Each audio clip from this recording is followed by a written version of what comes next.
In today's episode of the podcast, I spoke with a lady called Michelle, and it was one of those episodes where I got to do something I'd always wanted to do, and I got to speak with a financial planner. And as much as I've always wanted to speak to a financial planner, I didn't really know what one did either. So it was a great introduction to what financial planning is and why you should do it. But it's also opened up the opportunity for Michelle and I to talk again next year about other aspects of financial planning. And I'm looking forward to bringing those podcasts to you as well. I hope you enjoy.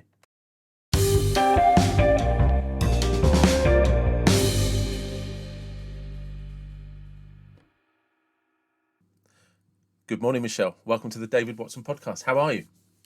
I'm well, thanks. How are you? I'm very, very well. And as I said just briefly as I was introducing myself, I have never had a conversation with a financial planner. And I feel, yeah, well, it is, but I feel like I should, I'm not sure if I should sort of sit on the naughty step either. No, definitely not. No, I think a lot of people, whenever they hear finance, they think, oh, this is going to be boring, or there's going to be lots of numbers or maths involved, but it's not like that. So what is a financial planner, or why would I come and see you? So a financial planner is three things. So we wear three different hats when we are planning. So the first thing that we are is a bit of a coach. Yeah. So when we first meet, we'll be talking about yourself, what is important to you, what's not important to you, and we all have different ways of doing it. So we start off by really trying to get to know our clients and really getting to the root of what they're looking for from life. Then we switch hats and we become the planner. And what the planner does is it's all about graphs and spreadsheets for us, but showing you how to achieve all of the things that you want and how much money you're going to need to achieve all of the things that you want. So say, for example, if you came to me and said, Michelle, I would really like to retire, then we would go through coaching exercises to see what's important to you in retirement. So what does your ideal retirement look like for you? So is it caravan holidays regularly, or is it a round the world trip on a yacht, or is it a holiday home in Spain? So we uncover all of that, and then we set to work on planning out how much money you're going to need to do all of those things in retirement.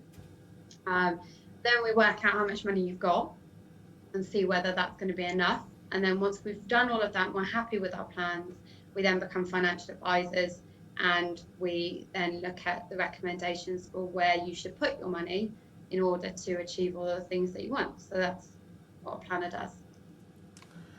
Right. So, yeah, like you say, there's three hats there, isn't there?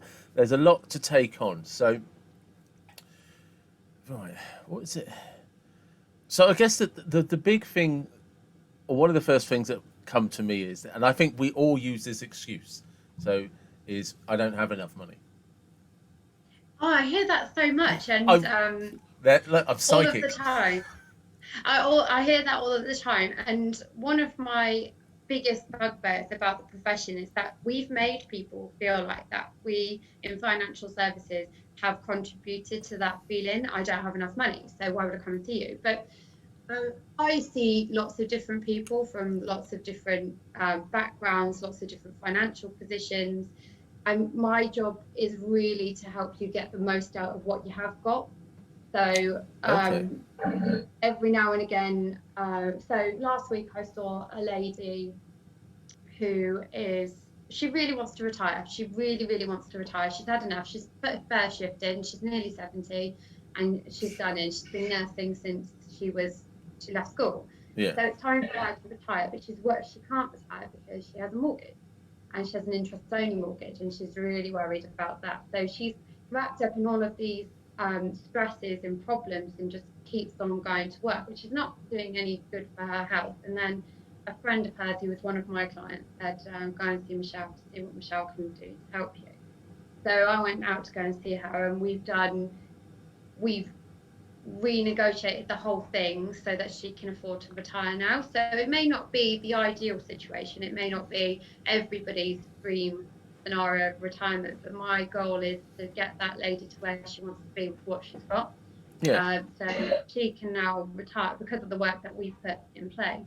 She can now retire. So arguably, she'd say, "I don't have enough money to go and see a financial advisor," but we can help everybody. It's just what you need. Yeah. Yeah. So people come and see you for mortgages.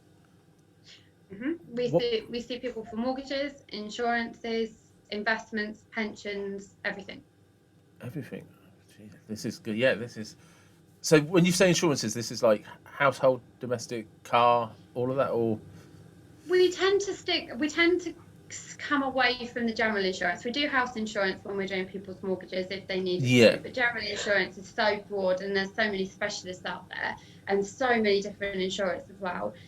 What the areas I specialise in insurance are your health insurances, like life Yeah. insurance, critical illness, income protection, because I'm a firm believer of good financial well-being. At the core of that is protecting yourself against the unknown, things that might go wrong. So you've got to have good financial well-being. You've got to be secure now and happy with what you've got now, but you've also got to keep an eye to the future and just make sure that you're protecting yourself against anything that could go wrong, but also planning for all the good things too.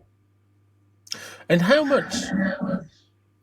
much money would somebody need to come and see you? Like if somebody just how can I put it? It's because like it's just like should somebody be putting away because I'm somebody that has been poor with his finances over the years, and now has hit his 40s. I'm 46, and I'm now like, you better start doing something to do.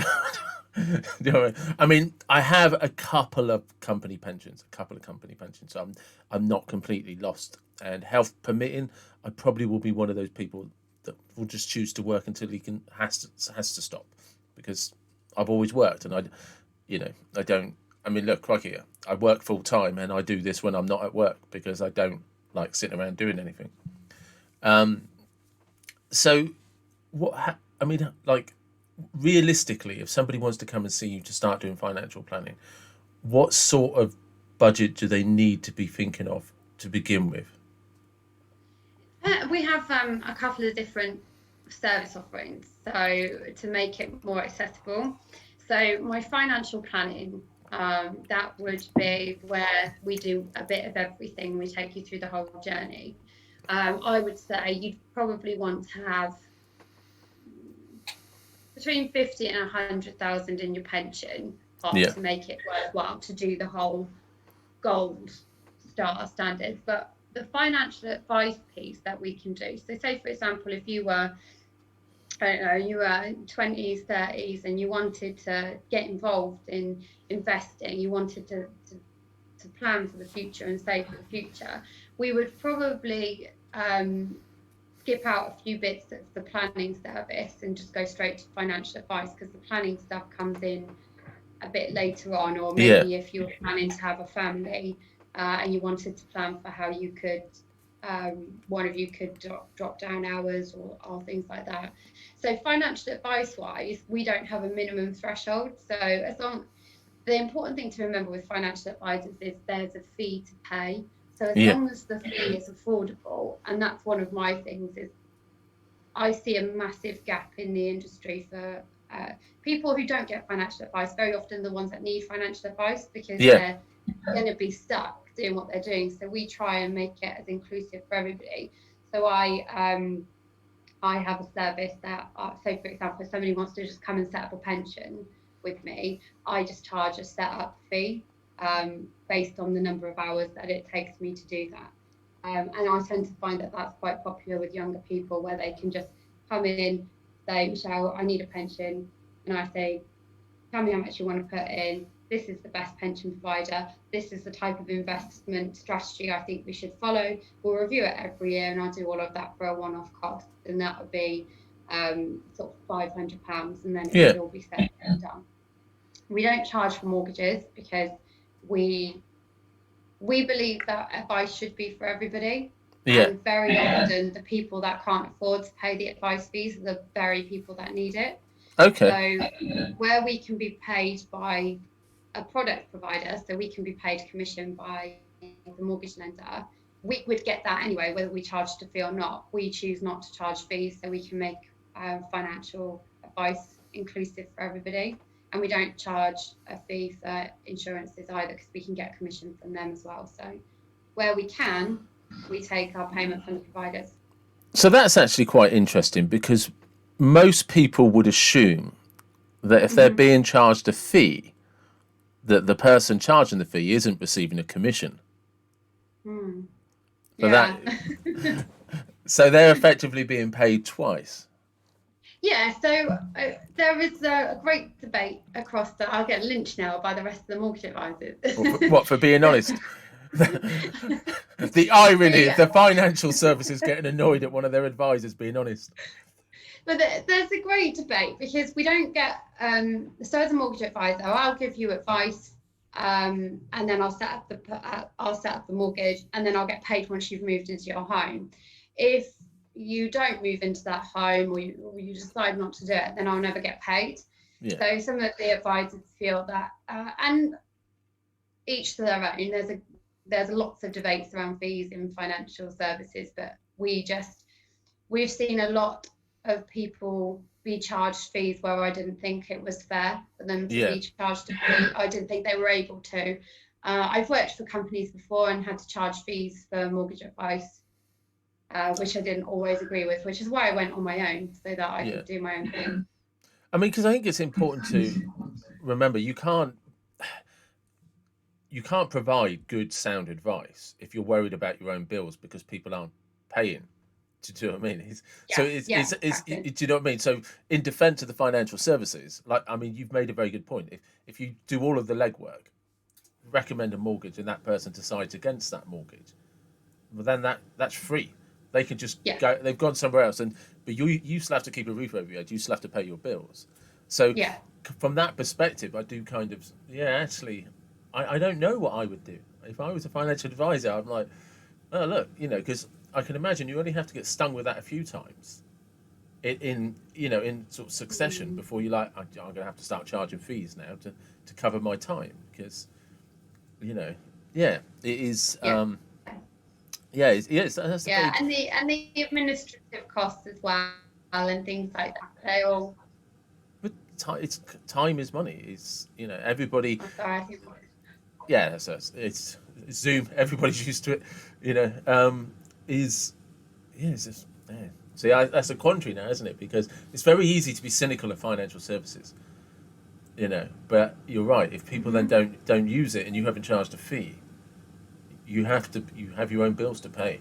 You have to make a living, and what kind of financial advisor would that make, who's skint because they're providing great services, but actually they're not getting paid for it. And I think most clients, we're with the regulation. The way that regulation works is everybody used to get commission, or everybody just used to get commission. But the Financial Services Regulator, the FCA, a couple of years ago felt that wasn't appropriate for financial advisors to be receiving commission, because you can be induced maybe into recommending something that maybe wasn't the best thing for the client. So if the client pays the fee, the client that the advisor's working for you. And there's ways that we facilitate it through the investment as well, so you're not having to write out checks or anything like that, and fees are always agreed in advance. So if somebody came to see me, we do our initial appointments for free, so that we can make sure that people want to work with us and we want to work with them. Because being a financial planner or a financial advisor, we build relationship. We build a relationship with that person, so it's really important that we're on the same page and we're going to get the same things out of it, or else the client's not going to get what they need from us if we're not able to have that good relationship where we can be honest, because sometimes we need to be brutally honest about what's going on and what you need to do. So we do the initial meetings complimentary, and then we write a fee agreement out that the client agrees to, and if they're happy, we go ahead. And how does somebody know if somebody is an actual independent financial advisor?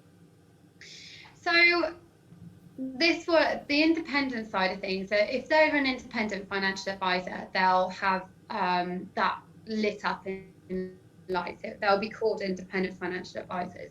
We are not classified as independent financial advisors. We're classed as restricted. So I was an independent financial advisor until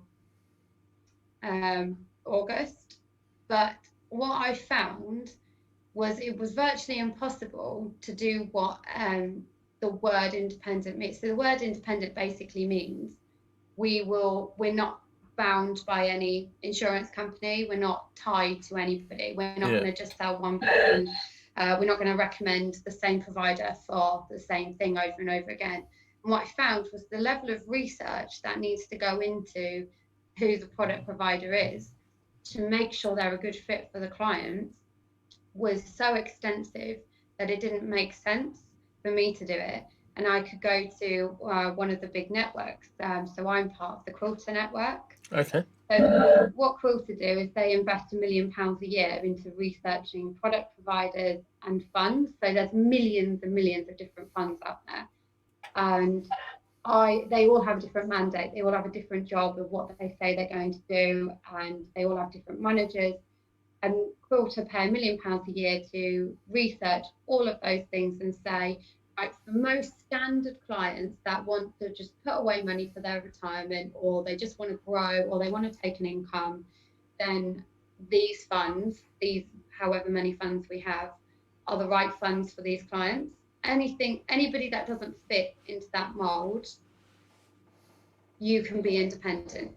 Then go and research the funds that you need for that specific person's requirements, and then you're independent. But to me, independence means working for my client. If I'm not working for an insurance company, I'm working for my client. So if you come to me and you want to save tax, I'm going to work for you to save tax. So to me, there's two different ways of looking at it. Independent in the regulatory sense of the word means being able to go to any product provider and any fund. But independence to me means working for my client and not for an insurance company, and that's what I do.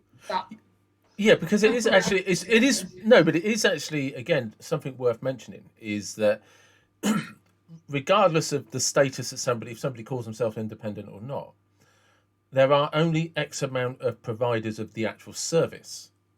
Mm-hmm. I know this through insurance companies. There is something like 100,000 insurance companies, but I think in the UK, but there's only something like about 6 or 7 underwriters, if that. Yeah. So you're actually being insured by something like one of 5 companies. It's just it's got somebody else's letterhead on it, because the underwriters are the ones that are actually insuring you. And so I'm assuming it's the same with the money markets in the investment market. There are only, very similar to banks, but for all of the banks that are out there, they all offer the same services. Do you know what I mean? Yeah. So Exactly that. It's very similar to that. So you'll have an insurance company. Each insurance company probably has all of the same funds sitting on it. They're just universal funds, so you can pick up them from anywhere. But each product provider will have slightly different charging structure, or a slightly different way of being able to withdraw your money, or just ever so slight subtle differences.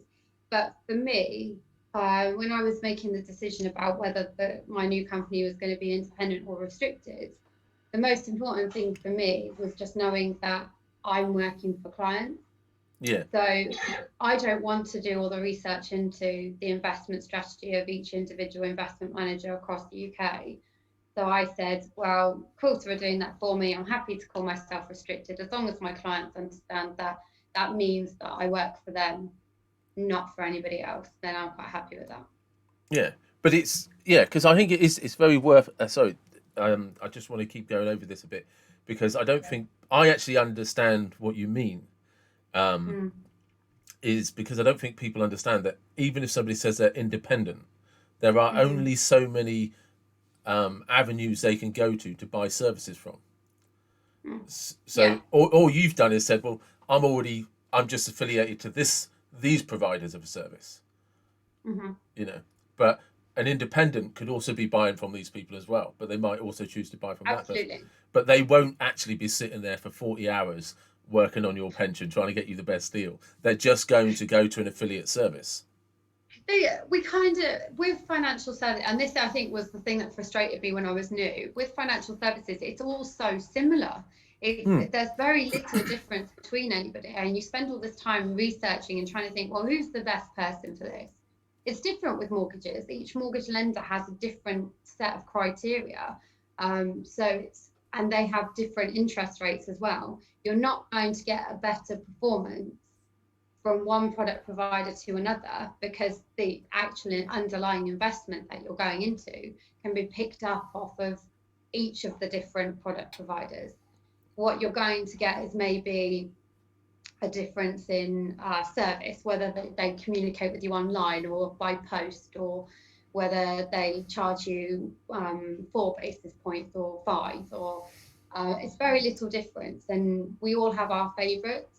Yeah. I think every financial advisor will, once you know somebody's offering, you know it really well, you know how it's Yeah. going to work for your client. So I don't think that, I think you're right. Most financial, whenever you go in to see a financial advisor, they're going to get the best deal for you, or the right thing for you, because financial advice is about getting something that's right for you, right for your plans, right for the future. And I believe every single financial advisor is capable of that and will do that. But whether they're in, I don't think the independence will make a difference to that.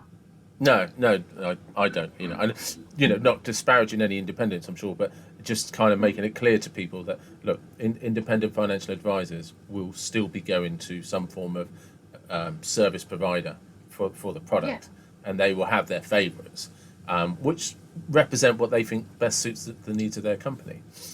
Absolutely, yeah. One of the things I would be interested to know, if you had an opportunity, say Wiltshire Council phoned you up and said, we want you to go into schools to teach 15-year-olds about finance. Yeah. The floor is yours. So I'm an education champion for our regulatory body, not our regulatory body, our examining body. So we're all members of different companies for our professionalism. So we have to maintain a professional standard. And my body is the Chartered Institute of Insurers. Yeah.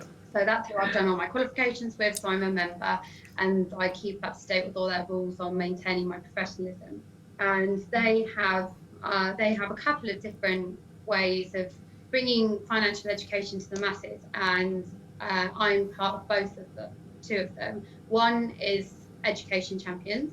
So I have 4 workshops to deliver to children from the age of 15, I think it's most appropriate. And it's basic financial skills, budget planning, how to do budget planning, tax, looking at payslip and working out the tax implications and national insurance, what all those things mean. Goal planning, which I think is that's my favourite one, goal planning. And then scam awareness. So making sure they're aware of all sorts of different financial scams and frauds and things like that, and how to avoid them, and how to make sure they don't get affected by those. So we can deliver those 4 in local schools. Now, I became an education champion about a month before lockdown. So I haven't actually managed to get into any schools yet to deliver, but I personally have I have 4 children and 2 stepchildren. So I delivered financial education. You must be fun at Christmas and birthdays when all that money comes out. Riot. I'm a riot. They must be. Don't tell Mum that I got 50 quid off Nana. Don't tell her. Don't tell her. Yeah, they don't save their money, which is I don't mind, because when I was 15, I used to spend my money as well. But it would, because that's the thing is, I look at, as somebody that coaches as well, right? Mm-hmm. We can't help but look at our habits that brought us to where we are today. And I look at my financial habits and I'm like, you're a prick. You are the worst example of somebody when it comes to financial habits. Do you know what I mean? I lived in the moment all of the time.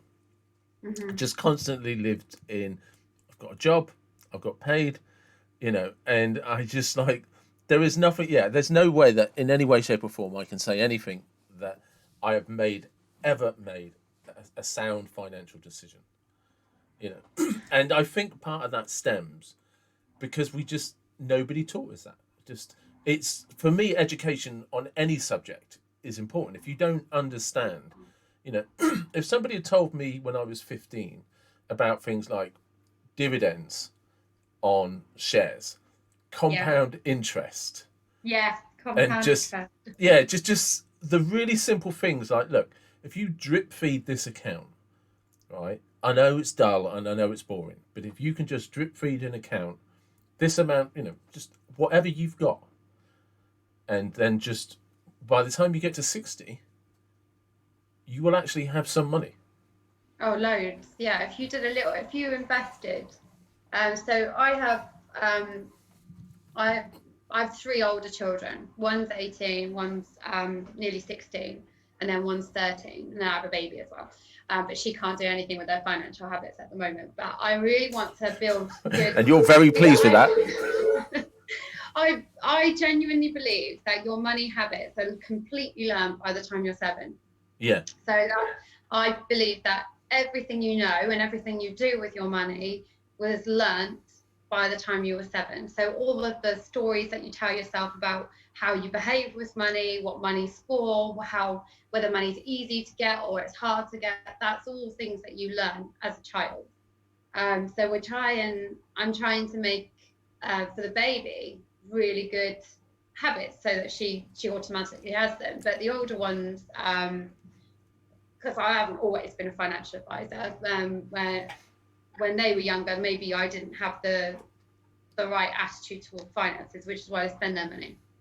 But now they're getting older. So my eldest works, and he lives at home, so he doesn't need all of that disposable income. If he has loads of disposable income, it's going to go on McDonald's, Domino's, all of those places, and maybe a couple of quid down in Primark or Topshop. That's all that it's going to do.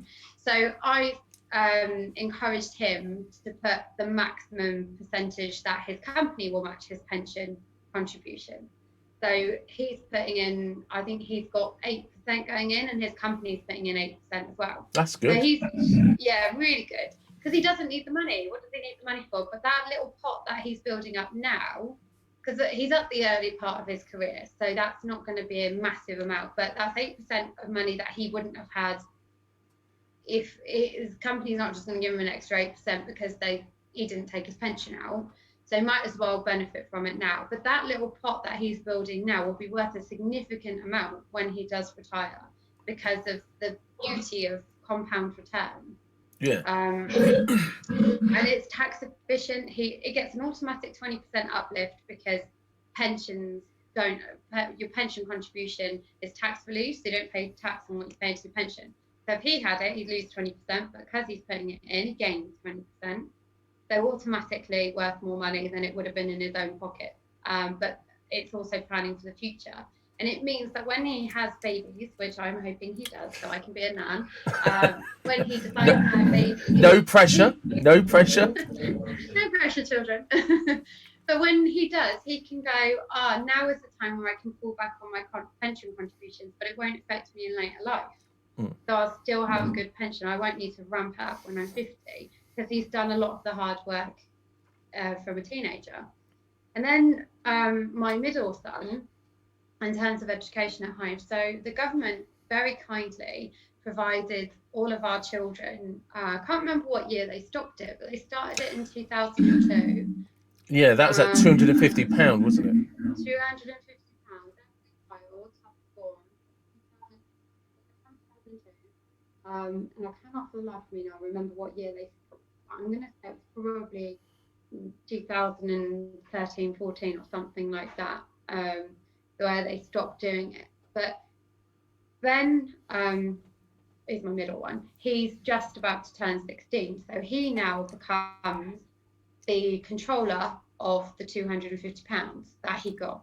You and I both know he doesn't. He won't get it until he's 18. Yeah. No, he's absolutely not going. But him and his girlfriend, I said to them the other day, get your paperwork for your child trust funds, bring them over, and I'm going to teach them how to invest that money, and I'm going to teach them about stocks and shares, bonds, property, all of those things that money will be invested in. I'm going to teach them about charges, and they're going to use that £250 in my. I know it's worth a lot more than 250 now, but I haven't seen a statement for a while, so I'm not sure what it's worth now. But I know it's worth a good amount because it's been invested since they were born. So 16 years of investment has made that £250 grow. And I can teach them, and I think that's going to get them excited when they can see, look, this is my real life money that when I'm 18, I'm going to have. And it will teach them good habits in terms of, how investment works, because that's really important to know. Not a lot of people understand how investments work. But B, it will teach them about planning for how to use your money. What's this money for? Are you really going to go out and buy a PlayStation 5? No, he's not. No. He will not be buying a PlayStation 5. He's gonna plan what to do with that money, what it's going to be for. Is he going to take it out at 18 and use it to buy a car, or is he going to keep it invested for his first house, and that's going to be the foundation of his deposit? What does he need to do to build on that deposit? How is he going to buy his first house? All of those things, I'm going to encourage them to do all of that work. So I'm going to do a little bit of financial planning with them, but I think that can be a really good way of getting kids engaged with finances. I agree completely, because I mean, like lots of kids who were born in the 70s. So I was born in 74.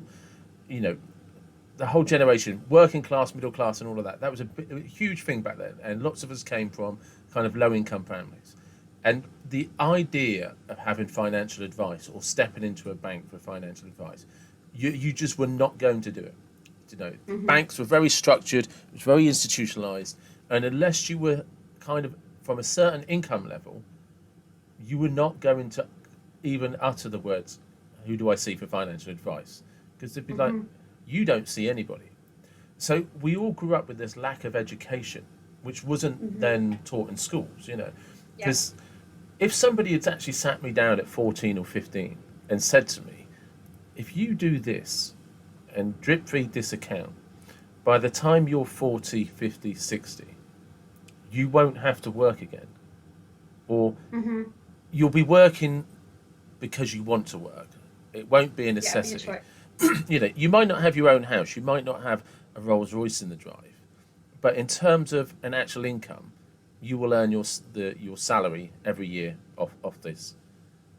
I can't imagine that 14, 15-year-old that I was then would not have bought into that straight away. I would just be like, "Come again? I can have how much money in 20?" Because I would have done the numbers, because I was good like that. But nobody ever taught me that if you put £1 a week away, that could be £500,000 by the time you're 40. Obviously the pound a week increases, but then when you get a job, and by the way, if you get a second job, and if you do this and you keep putting this money into this, I would have done the sums in terms of, hang on, that becomes this. But nobody taught me about stocks, shares, dividends, compound interest. And it's such a shame that it's such a shame, and we're still not talking enough about it either. There's so many programs to engage financial education now in the schools, which is great, but we're missing a whole group of people. We're missing the everybody that's now left school up until the age of 60. All of these people that don't think that they should get financial advice because it's not for them, it's not their background. So and that's where the advice gap comes in. Is so my parents are a classic example. My parents were both brought up in Plymouth. My dad was from a council estate. Mum was from an ex-council house. Her dad was a dockyard worker. My dad's dad was a taxi driver. So not from a massively affluent family. And my dad joined the RAF and travelled around. So got a good financial basis on the pension because he served his time. And they were always told it was important. And then he's worked his way up the career ladder to now being a fairly high earner. And they never got financial advice. Never ever have they got financial advice, and they've made some financial decisions in the past, which now I'm a financial advisor. I look at and go, why did you do that? Who told you to do that? Why did they tell you to do that? Why did you do that? And they go, I don't know. Nobody told us it. But if they'd have got financial advice, they would have been in a slightly better position now. But I sat in their living room last week, so I give them bits of financial advice, but I've never sat down with them and gone through my full financial planning service. And I did that last week for them. And my dad can afford to retire now, and he thought that he had to work until he was 67. So he was planning on another good sort of 7 years of working in a job which he's not loving massively at the moment. Yeah. It's a high pressure environment. He's getting older. Maybe he wants to enjoy his life. But now I've given him the choice, and I've sat in front of him and I've said, well, now you have a choice. What are you going to do with it? And now he's like, oh, I don't know what I'm going to do with that. So that's where the coaching part comes in. So we're going to have to try and find out what it is that he does want and get him to do it. But because he'd avoided financial advice, because he thought, I know numbers, I know spreadsheets, I know where all my accounts are, and he's good at it, but he doesn't have the financial advice side of things, which is where we come in, and we can just unlock that little bit more potential from your existing circumstances and just change your life. And that's what it's all about for me. It is, because like is nobody ever explained the returns. You know, like, look, it seems silly, but that £1 a week will become £10 a week, which will become £100 a month. Mm-hmm. And over a period of time, that all adds up into a lump sum. And that return is on the entire lump sum, hence compound. And that goes up every year, you know, and you like, and like I said, I never knew any of this, and nobody ever taught any of this. So when you're going into one of these schools and you're going to do education programming, what is it you are going to hopefully get these kids to learn? So I'm hoping that I give them a good foundation. I'm hoping that they'll want to engage in talking about money, because I think the more, first of all, that's my biggest thing, is we all need to start talking about money, because we've somehow made it, it's taboo, isn't it? Very few people will talk to other people about their money, but actually by talking to each other about things, we learn new things and we get better understanding, and we learn new tricks and tips and things like that. So one, I want them to understand that it's okay to talk about money. It's okay to get help about your money. It's okay to, you know, to be involved with your money. You don't just ignore it and it's just there because it has to be. So that's my first hope. My second is that I bring awareness to some of the good habits, because we are a nation of debt. We love a bit of debt, and debt and financial problems is massive. It's such a huge issue in terms of affecting people's mental health, that we just need to form really good habits from when we're young. We just have to need to have a better understanding. So I want that as well, but I want them to plan for their future. I want them to get excited about what they can do and not just get involved in the drudgery of I've got to do this because I've got to do it. Like, nobody wants to go to work every day not wanting to go to work. You want to have a purpose. You want to have a passion. And I'm hoping that my education will bring that to people. Yeah, because I think something that, especially when you're a teenager, it's hard to understand, because you haven't had 20, 30 years of Monday to Fridays commuting. Yeah, do you know what I mean? Exactly that response, right? It's like, and you think in your head that I'll just get lucky, this will happen, you know, and now with the Instagram lifestyle, I mean, the get rich quick schemes have always been around. They just used to be in the back of magazines, you know. But what you can't get them to understand is that, or I suppose that's the trick. If you can get them to understand, there's going to be a learning curve as you go through life, where you're going to get some money, and it's not going to be as much as you want. And then if you're lucky, you'll get some expendable income. But there will come a point where you wish you didn't have to work. Not, I don't want to work. You will wish you didn't have to. It's the have to. Yeah. And if you start planning at 15, when you get to that point of, oh, I'm feeling like I have to work, you be like, oh, I don't. I have enough money. But if I carry on working, I'm just going to have, I'll have more money. But it actually comes down to not thinking that one day you're going to have £100,000 a year salary, a 250 grand salary, that you're going to be famous. Because look, you're not. You most likely are not, because, you know, if we do it in terms of numbers, if there's 100 people in the room, just by sheer volume, there's only enough space for one of those people to be above a certain bracket, and that will be determined by a few things: good fortune, how hard they work, and the chances they took. And then throw in some luck. And that's only going to happen to a couple of people out of that 200. And some of them might be because they work 80 hours a week when you didn't want to get out of bed. Or some of them might just happen to know somebody. Or some of them just saw an opportunity they didn't even realize was an opportunity. For, I'll just do this, and it blows up. You know, and that's chance. But if that's how you're going to live your life, thinking that's going to happen, which is what pretty much all of us thought we were going to do at 15, or just didn't even think about it, just like, yeah, it's just like, what's for dinner on Friday? You know, that was probably the extent of my planning, is when am I eating?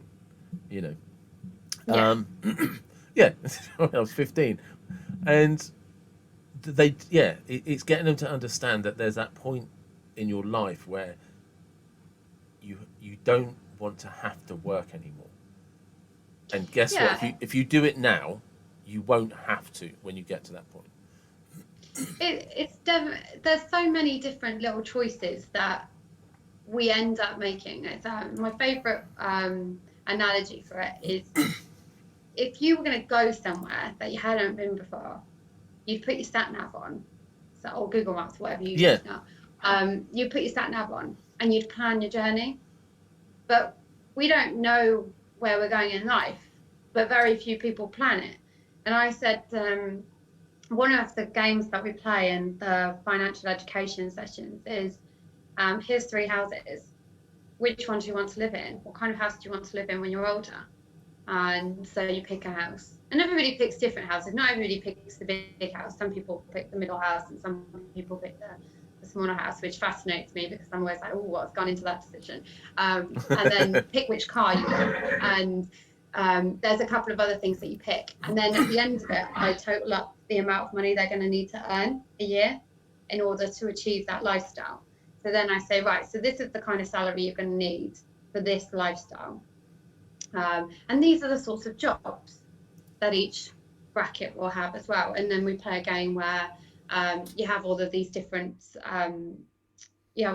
jobs, and they've got to choose what salary they think that each person earns, and that gets them really engaged in terms of their future. Well, if I want that big house, I'm going to have to put shifts in college, and I'm going to have to do university or whatever, and these are the steps that I'm going to need to take on this journey to get that lifestyle.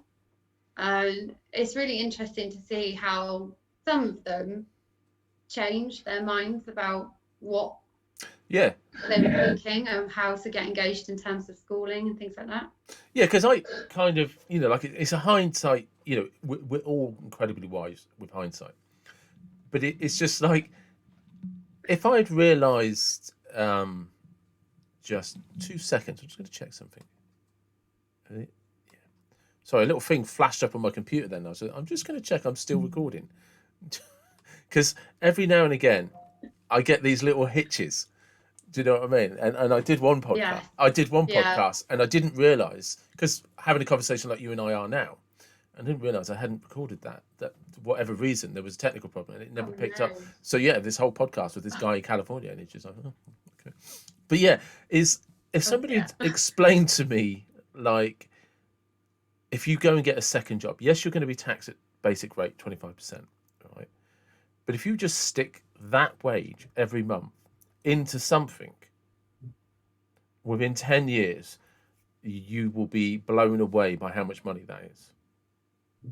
You know. My dad didn't believe in, so part of the reason I went around to go and see him is because he kept going on about his pension. He kept telling me, I walked on water because when he started this new job that he's in now, I said, you got to do the pension.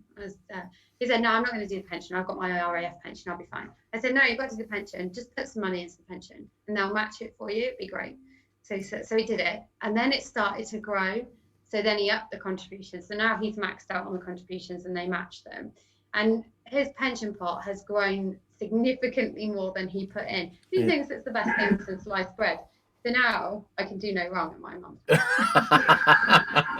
But that's probably the best point, isn't it? Is it will grow with compounding. It will grow significantly more than you ever put in. Yeah, massive. You just don't. So the way it works is with most investments is you buy a unit. So you buy a unit for £1, say for example, and then the next day that unit might be worth £1.5p, and the day after it might be worth 98p, and then the next day it might be worth £1.10, and it's the value of the unit grows, and then when you put a little bit more money in. If you buy more units when the price, people hate investing when the stock market falls. But actually, that's the best time to invest because everything's on sale. It's discounted. Buy now, it will go back up. So the price fluctuates regularly. So if you bought yourself 100 units at £1, when they're all worth £1.10, you've got a load more money than you have before. So that's the beauty of it. It just works. And it always does. So moving on, because if there's any parents out there now with young children, because it's it's pretty much for every parent that is probably the biggest concern is when are my kids gonna bugger off, right? Is got our dates written in the diary. and you want them to sort of bugger off in a way that in a way that they're not coming back for handouts. What would you? And to be fair, lots of parents will go without to put something in for their kids. So if there's somebody out there now who that they're not, they think they're on low income or whatever, but they have a child, what would you suggest they started doing? So I would, if you've got a child that doesn't have the child trust fund already, and you can put and you want them to have a little bit of money behind them to go, the best way of saving for your children is through a junior ISA, and that can be a stocks and shares junior ISA. And if they don't need the money, as in they haven't.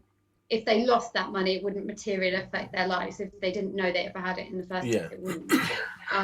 Then put it into stocks and shares, JISAs, so junior ISA, and you can do that every year. It's quite a low maximum. I think it's a weird amount, something like £4,000 a year that you can put in, because saving money for your children has tax consequences on you. Right. So you have to be careful that it doesn't in a junior ISA. So you put some money into stocks and shares, and you'll be surprised at how that little bit of money grows. And also, if you are on a low income yourself and you're thinking, well, this isn't for me, I'm never going to be able to save, I'm never going to be able to invest, if you're on universal credit, and I think there's a couple of other benefits as well, there is a specialist ISA for people, and that's people on benefits, where the government will put in a bonus amount. If you put £1 in, they'll put some money in as well. So it works almost like a pension. So when you put money into a pension, the government don't tax you on that money. When you put money into an ISA, you've already paid tax on the money that's going into the ISA, but it's tax free on the when it's been invested and when you take it out. But this government scheme for people on benefits, if you put some money in, they'll give you a bonus into the account as well, so they'll be saving at the same time as you. Okay. It's instant access. You can take your money back out whenever you want it, but it's to encourage people that think that saving isn't for them because they're on low income. Even if you can just put £1 in, you'll be surprised at how it grows. Yeah, And it but will never be millions, but well, that's not true. It could be millions one day. Don't quote me on that. yeah, Maybe it'll be but millions. it's true though, isn't it? Because that pound a week is £52 at the end of the year, which will compound. Yeah, Do you know what I yeah. mean? And by the time somebody gets to sort of to 18, you know, it's Mhm. more. It will be more than the £1,800. Do you know what I mean? Yeah, And absolutely. you know, and that's Yeah, a it's significant worth amount it. of money. I wouldn't go if somebody said to me, "Can I have £1,800 for no return?" I wouldn't give it to you. So Mhm. you know, but it's true, isn't it? It's but we Yeah, don't understand that £1 a week over 18 years is I know it's slightly more than £1,800, but I'm showing my math skills there. But but with compound interest, it will probably end up being closer to 2,000 or something, or just over £2,000. You know, definitely, especially in this current environment. yeah, If you put it into stock, proper investments, not just cash with your local bank building society, because cash is no good. Cash is yeah, going backwards now. Cash is you'll get interest on your savings, but it will always be less than inflation. So your money is going backwards if you've got to have a little bit of money in cash to for emergencies.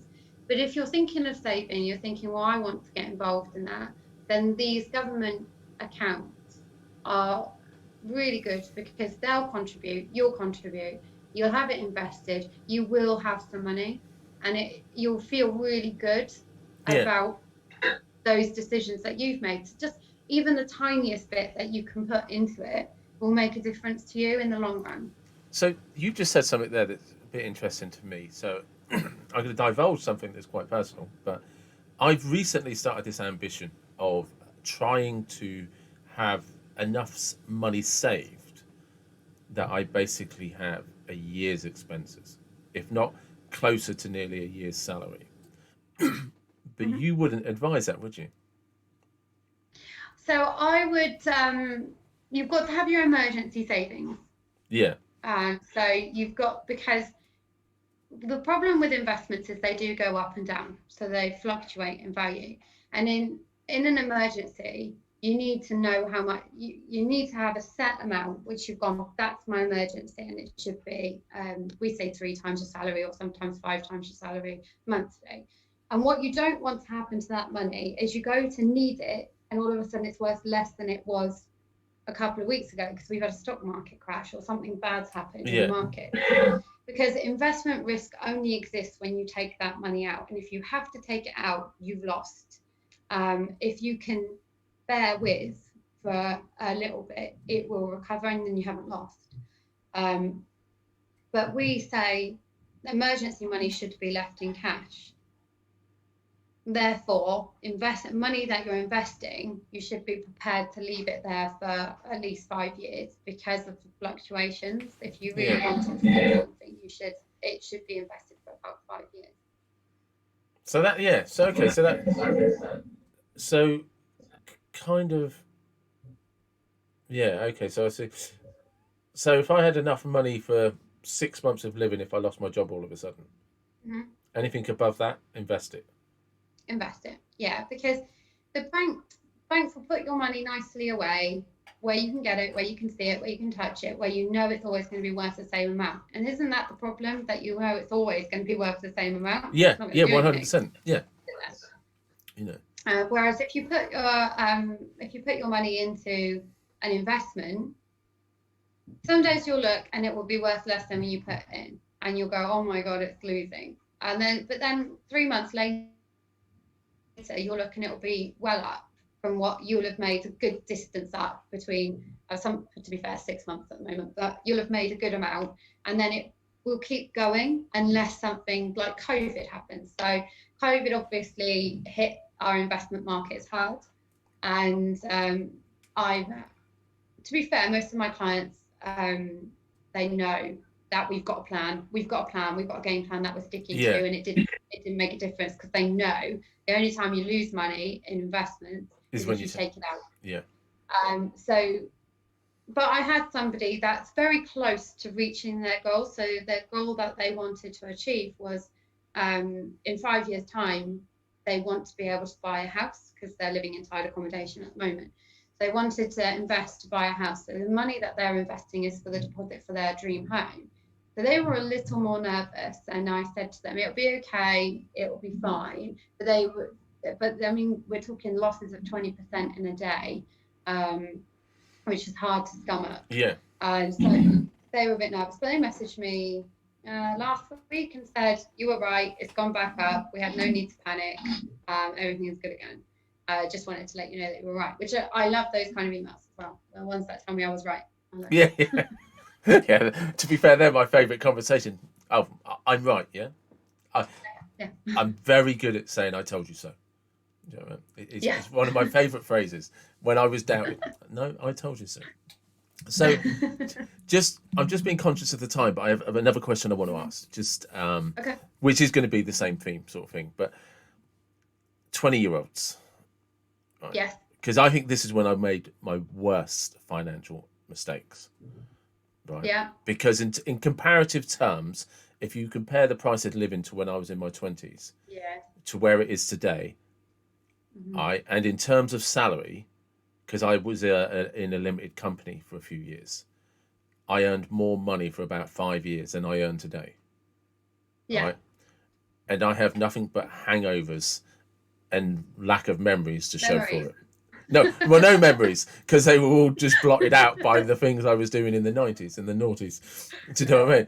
But it was just, do you see what I'm saying? So it's just like, apart from disastrous purchases, fashion labels, high interest credit cards, and all of the things. Yeah. Do you know what I mean? Right. And I had an interest in stocks and shares, and I even remember trying to invest in shares on the idea, but I remember the shares back then, because you didn't have apps like you have now. It was like, I think it was like £9 a month to be a member of this this website or whatever it was, who would manage your funds, but you were always having to pay money for it. So if they were never making money, you were just always paying money over money over money, you know. Yeah. Do you know what I mean? And so if you know, apart from maybe anybody listening to this who's in their 20s to just come and see you or get in touch with you, but what would you say to them? Look, this is what you need to be doing with your income. Yeah, so the main thing I would say is, what would I say to you if I was 20? Have an eye on the future. You've got to think to the future. So you've got to be secure now. You've got to be able to get to the end of the month for your own mental well-being. But have an eye on the future and all of those things that you want to achieve. Make the most of your workplace pensions, because it's free money. Your employer has to pay into it. Even if they're going to go with the government minimum, they're still paying into it. So don't opt out of those pensions. Whatever you do not opt out of your workplace pension, because you won't notice it. You won't notice the contribution going up, and make the most of it. Read up on what is available inside that pension as well.